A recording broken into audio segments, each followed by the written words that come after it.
नमस्कार मित्रों, आज हम बात करेंगे अम्बुबाची मेला के बारे में।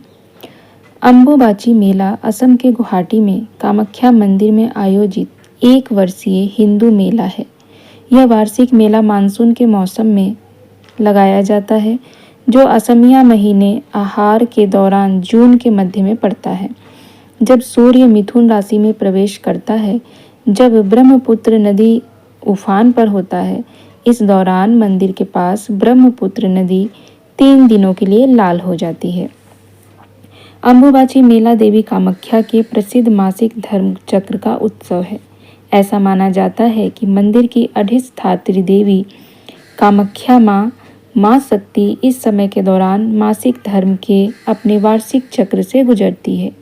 यह भी माना जाता है कि मानसून की बारिश के दौरान धरती माता के मासिक धर्म की रचनात्मक और पोषण करने वाली शक्ति मेले के दौरान इस स्थल पर भक्तों के लिए सुलभ हो जाती है। यहाँ मुख्य देवता की कोई मूर्ति नहीं है, बल्कि उनकी पूजा एक योनि जैसे पत्थर के रूप में की जाती है, जिसके ऊपर एक प्राकृतिक झरना बहता है। इस मेले को अमेठी या तांत्रिक प्रजनन उत्सव के रूप में भी मनाया जाता है, क्योंकि यह भारत के पूर्वी भागों में प्रचलित तांत्रिक शक्ति पंथ से निकटता से जुड़ा हुआ है। यहाँ तक कि कुछ तांत्रिक बाबा भी इन 4 दिनों के दौरान ही सार्वजनिक रूप से दिखाई देते हैं। साल के बाकी दिनों में वे एकांत रहते हैं। कुछ बाबा अपनी मानसिक शक्तियों का प्रदर्शन करते हुए देखे जाते हैं, जैसे कि अपने सिर को गड्ढे में डालकर उस पर सीधे खड़े हो जाना या लगातार घंटों एक पैर पर खड़े रहना। मेले के दौरान मंदिर 3 दिनों के लिए बंद रहता है।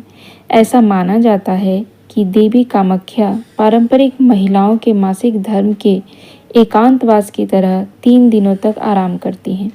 इन दिनों 3 दिन के दौरान भक्तों को कुछ प्रतिबंध बताए जाते हैं, जैसे खाना नहीं बनाना, पूजा नहीं करना या पवित्र किताबें नहीं पढ़ना, खेती नहीं करना इत्यादि। इन 3 दिनों के बाद देवी को स्नान कराया जाता है और यह सुनिश्चित करने के लिए अन्य अनुष्ठान किए जाते हैं कि देवी कामाख्या अपने मूल रूप में वापस आ जाएं। फिर मंदिर के दरवाजे खोल दिए जाते हैं और प्रसाद वितरित किया जाता है। चौथे दिन भक्तों को मंदिर में प्रवेश करने और देवी कामाख्या की पूजा करने की अनुमति दी जाती है। प्रसाद के रूप में यहाँ पर क्या वितरित किया जाता है? प्रसाद के रूप में यहाँ पर अंगोदक और अंग वस्त्र। अंगोदक का शाब्दिक अर्थ है शरीर का तरल भाग, झरने से पानी, और अंग वस्त्र का शाब्दिक अर्थ है शरीर को ढकने वाला कपड़ा। मासिक धर्म के दिनों में योनि की दरार को ढकने के लिए इस्तेमाल किए जाने वाला लाल कपड़े का टुकड़ा, यह लोगों को प्रसाद के रूप में दिया जाता है। यानी कि जब यह पट बंद होते हैं, तब माता के उस स्वरूप पर एक सफ़ेद कपड़ा डाल दिया जाता है और 3 दिनों के लिए जब पट बंद किया जाता है और 3 दिनों के बाद वह पट खुलता है, तब वह कपड़ा अपने आप ही लाल हो चुका होता है। कहते हैं कि वह माता के मासिक धर्म के दौरान निकलने वाले रक्त से कपड़ा स्वयं लाल हो जाता है और उसी लाल वस्त्र को प्रसाद के रूप में लोगों को वितरित किया जाता है। कहते हैं कि यह लाल कपड़ा जिसके पास होता है, उसके पास बहुत सारी शक्तियाँ होती हैं और उसे सभी बुरी बलाओं से बचाया जा सकता है।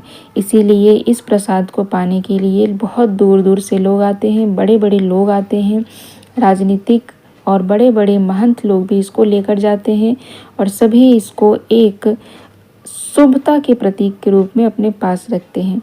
बहुत से लोग इसे बहुत महंगे दामों में खरीदते हैं और इसे अपने पास रखते हैं, क्योंकि इस वस्त्र का महत्व बहुत अधिक होता है। इस वस्त्र को प्रसाद के रूप में सभी अपने पास रखते हैं, कोई अपने हाथों में बांधता है और लोग खरीद कर इसे अपने घर में भी रखते हैं। मान्यता है कि ये वस्त्र बहुत शक्तिशाली होता है और इसमें बहुत दिव्य शक्तियाँ होती हैं। जिसके पास भी यह ओरिजिनल कपड़ा होता है, वह हर चीज़ों से परिपूर्ण होता है, उसके पास सब कुछ होता है। परंतु बहुत से लोग आजकल नकली कपड़े भी देते हैं, तो आपको ध्यान देना है कि कहाँ से आपको वो सही कपड़ा मिलेगा। क्योंकि उस कपड़े के टुकड़े काट काट कर उसको प्रसाद के रूप में वितरित किया जाता है। तो जो लोग भी इसे लेते हैं उसे ध्यान रखना चाहिए कि किसके द्वारा ले रहे हैं, किससे ले रहे हैं, क्योंकि बहुत से लोग इसमें आपको धोखा भी दे सकते हैं, आपको गलत तरीके से कोई भी कपड़ा पकड़ा सकते हैं। इसीलिए सही जानकारी लेकर सही तरीके से इस वस्त्र को ले। यह वस्त्र बहुत काम का है और बहुत शक्तिशाली होता है, हर प्रकार से आपकी रक्षा करता है।